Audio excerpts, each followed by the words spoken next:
This is Just Ask George, exploring the universe of corporate finance and capital formation for your business enterprise, with merchant banker George Lovato Jr. and your host, David Wolf.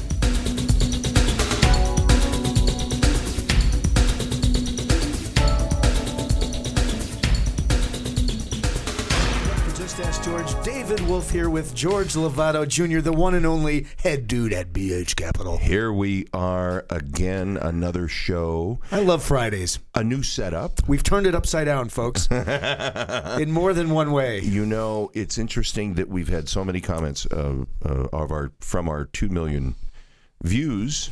2 million. 2 million views. Yeah. And they said, get the mics out of your face. So they want to see our face.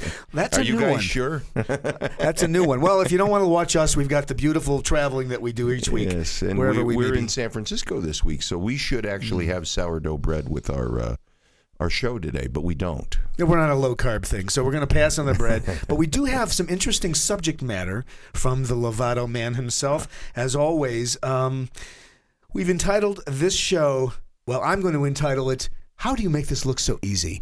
The capital formation process can look really easy to our clients, to business owners that approach us from the outside. We know there's a lot more going on in the back office. We should have a big easy button back here that is superimposed. That's a good idea. Yeah. We'll talk to our director-producer, Steve Garth, about that. And we were wondering, as we were talking offline, people are not able to, why can't they do so much? Maybe 80% of this process, they're not able to deliver on their own. They really only get 20% of the way there. We want to explore why that is, right? Good lead in. My simple answer is that if they could do it, they would have already done it. Right. And they're coming to us because, and even in some cases, long-standing financial professionals in corporations ask us, you know, I've put this together, I've put it out on the street, and I can't get this done. Mm-hmm. You know, what am I missing? Well, as we really examine it, it's actually the ability of that entrepreneur or that finance manager, whoever he may be, is they've scanned the horizon. They've got on the internet and they've done a search and they've found all these lenders. That's only 10%. That's really only 10% of the process there. This is what I call a matching of your business need to a plethora of lenders that may be out there in the lender sphere, right? Yeah, and here's another interesting fun fact. They'll go out there and contact, those entrepreneurs will reach out and touch whoever is on that list of 600 people that they found over the internet. Yeah. And it's not the right lender for the right industry. It's not the right credit facility for the transaction. It's not just like going to your local bank and asking for a line of credit anymore. It's much more complex and it's much more highly specialized. Right. So the list of lenders doesn't get you there. No. And there's no pre-existing relationship, so that's a little bit of a problem. But we're asked, okay, well then what? Okay, where do we go from here? Well, then it becomes about them pitching us, and they've got every entrepreneur's always got the greatest story. I want to talk about this pitch thing. We've talked about it offline. This idea that, when an entrepreneur is excited about what they're doing, historically, the idea that they're going to create a hockey stick growth trajectory moving forward, there's a lot of emotional information many times, not always, but many times, clouding the banker's view of assessing an opportunity. And if the entrepreneur is not quite prepared in terms of how to temper that and really get to the substance of the story, right? It's exactly the point. What happens is the preceding financial information in the current package that they've prepared and the pitch that they've given you, just doesn't match up. I mean, it's just too hypey, too pitchy, too Earl Scheibey, 1995, and we can paint your car. Okay, so the numbers it's just very unrealistic. So the numbers say one thing, and the entrepreneur is saying another verbally. And put the check mark on lack of credibility when that happens. Right on. Okay. Yeah. You really have to drill down. The entrepreneur is trying to build credibility with his request. Okay. Yeah. So there's the 20% that they do. They've got the list. They go out and reach out and touch the 600 lenders they found on the internet. Right. And then they go ahead and send out really a bad presentation material with an over-presented pitch. Right. Okay, so there's a tremendous disconnect. And then they ask, why won't anybody lend to me? Right. And they're missing the other 80%. And the other 80% is what we do, what you do as a consulting merchant banker. Let's break down a little bit of that 80% into its pieces. We've talked about the matching piece. We've talked about, let's break into the creating the story that will compel a lender to get interested. Let's first, I'm gonna bash some of my accounting friends out there, my CPA buddies, but the vast majority of accountants, their pitch to their client is, I'm going to save you money by not paying taxes this year. Right. Yeah. And that is really such a disservice.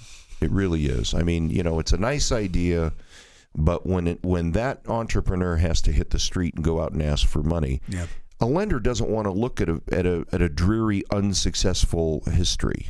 Okay, so if you've got a set of tax returns where you haven't made any money, you haven't paid any tax for the past 3 years, right, well, that's not so good. I always advise clients, look, even if it's a little, pay tax, because you're successful.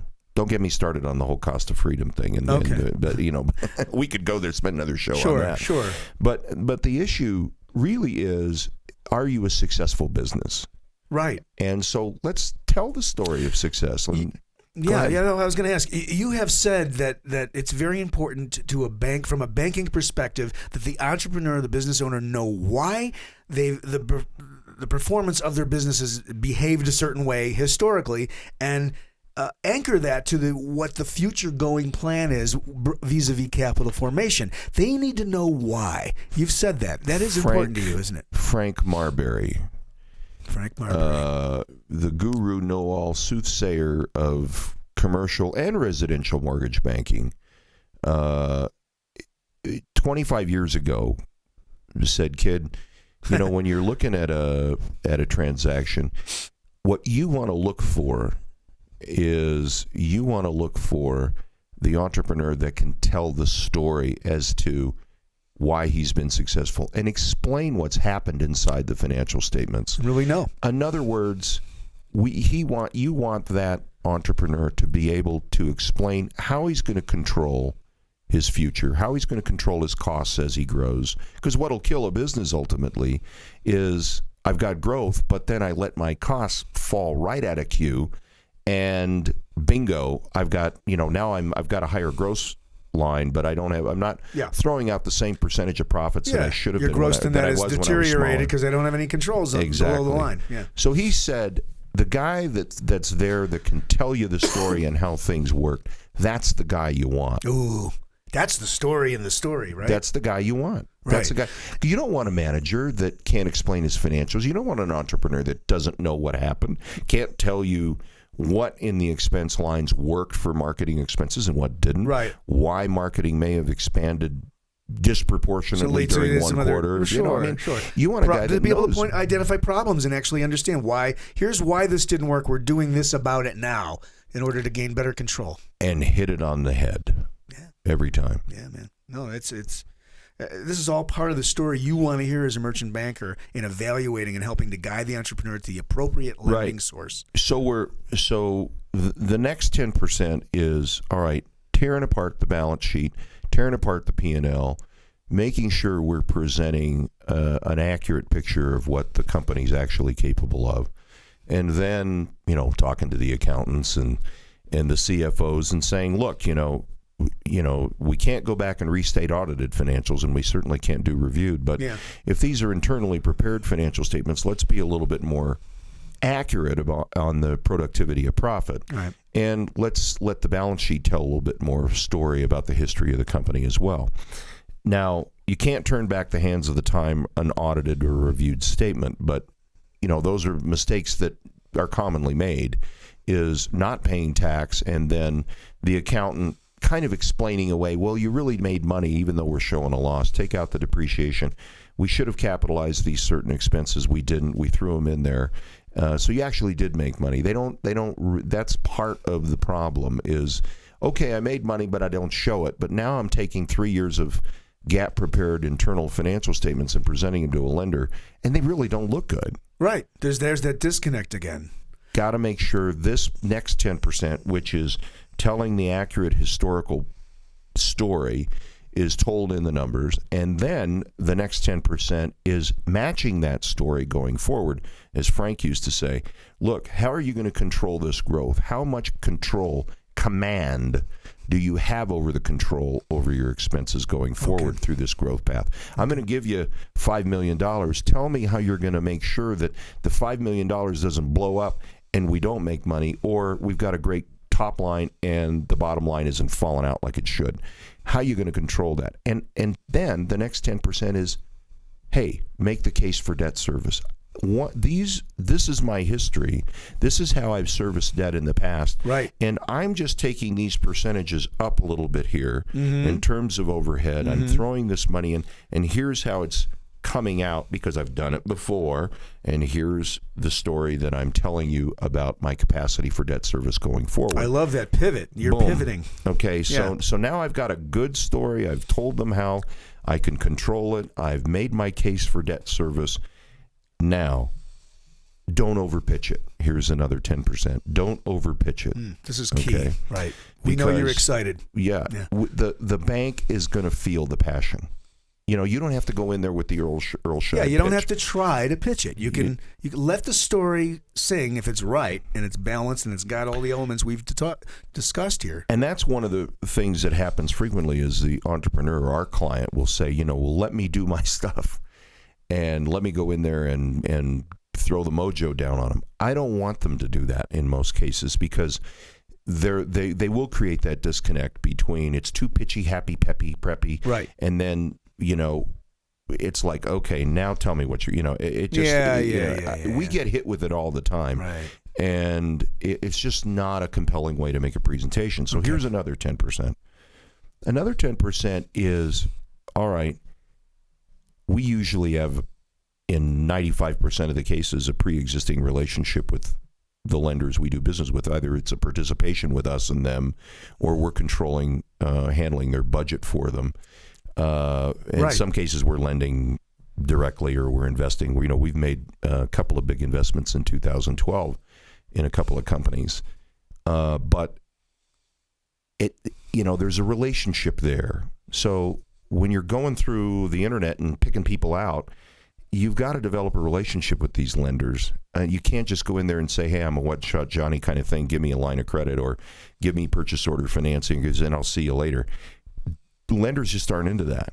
So if you don't have the relationship to begin with, and then it doesn't appear as if you're going to maintain the relationship going forward, that's no bueno, as we say in Spanish. It's just not good because the lender wants to know you're going to be around. He's a guy you can rely on. So the relationship issue is really a big number. This ongoing communication path, and largely, I think, as a merchant bank, we provide that liaison kind of an idea. There's right? always when the participants 95% are involved. Of the time. Yeah. In the rarest of cases, 5% of the time, there's, it's somebody new because they've come to us and told us, hey, I've got a new product and I want you to, next time you see these types of transactions come up, give us a call. Yeah. Or, hey, we'll give you, $10 or $25 million worth of money. Put that out for this type of thing. Us. Yeah.